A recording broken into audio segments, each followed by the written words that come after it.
जय हिंद दोस्तों, वंदे मातरम। मैं आपको लगातार बिहार की राजनीति के बारे में अपडेट देते रहा।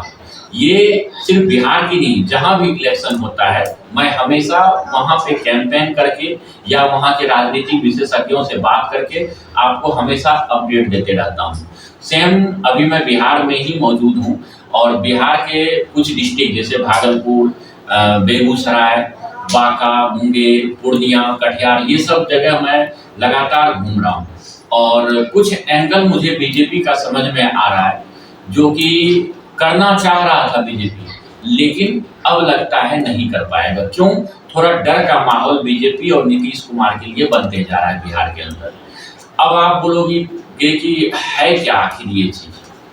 मतलब अगर आप अभी पूछोगे मुझे आखिर नया एंगल क्या निकल के आ गया, तो मैं आपको उत्तर प्रदेश की राजनीति की तरफ पहले ले जाना चाहता हूँ। जब उत्तर प्रदेश में इलेक्शन हुआ था तो काफी पूरे देश से जितने भी मुस्लिम समुदाय के लोग थे वो सब टिकट करा के उत्तर प्रदेश में वोट डालने आ गए थे योगी जी के अगेंस्ट में।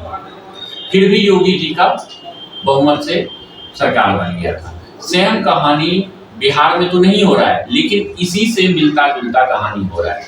तो बीजेपी जो है एक स्ट्रेटजी बनाया था कि बिहार का लगभग 50 लाख से 1 करोड़ के बीच में जनता जो है बिहार से बाहर रहता है, जो कि पूरे देश में कोई प्लम्बर का काम, कोई इलेक्ट्रिक का काम, कोई मकान बनाने का काम, मतलब कोई फैक्ट्री में काम, हर एक तरह का काम वो करता है वहां पे। लेकिन उसमें से 70% जनता जो है दीपावली और छठ के बीच में वापस बिहार आ जाता है।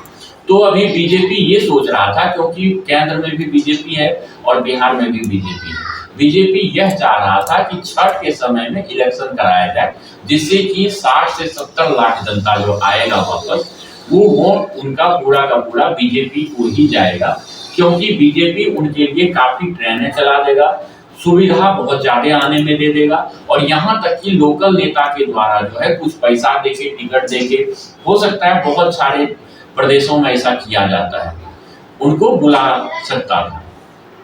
लेकिन जब प्रशांत किशोर का नया राजनीति शुरू हुआ बिहार के अंदर, प्रशांत किशोर, जिसके बारे में मैं पहले वीडियो 2-3 बार बना चुका हूं, जिसका लिंक जो है डिस्क्रिप्शन बॉक्स में मैं डाल दूंगा।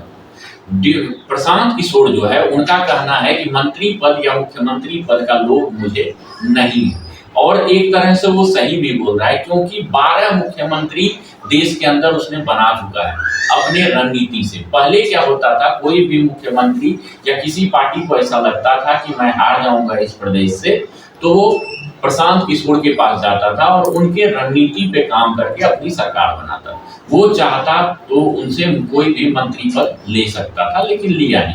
पता नहीं आखिर उनके अंदरूनी क्या हुआ बिहार के अंदर, और वो बीजेपी नीतीश कुमार के अगेंस्ट में उतर गए।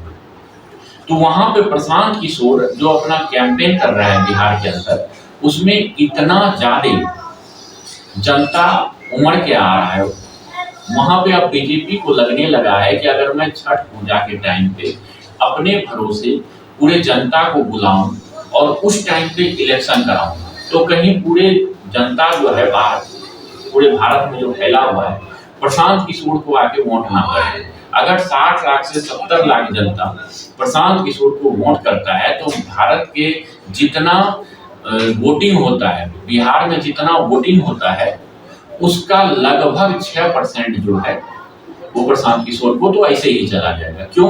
प्रशांत किशोर जो मुद्दा लेके चल रहा है वो सब बिहार से बाहर गए मजदूरों के ऊपर है, और बीजेपी को ये लगने लगा है कि ऐसा कहीं हो ना जाए। इस कारण से बीजेपी हो सकता है अब अपना स्ट्रेटजी बदल के कहीं छठ के बाद या छठ से बहुत पहले चुनाव ना करा दे।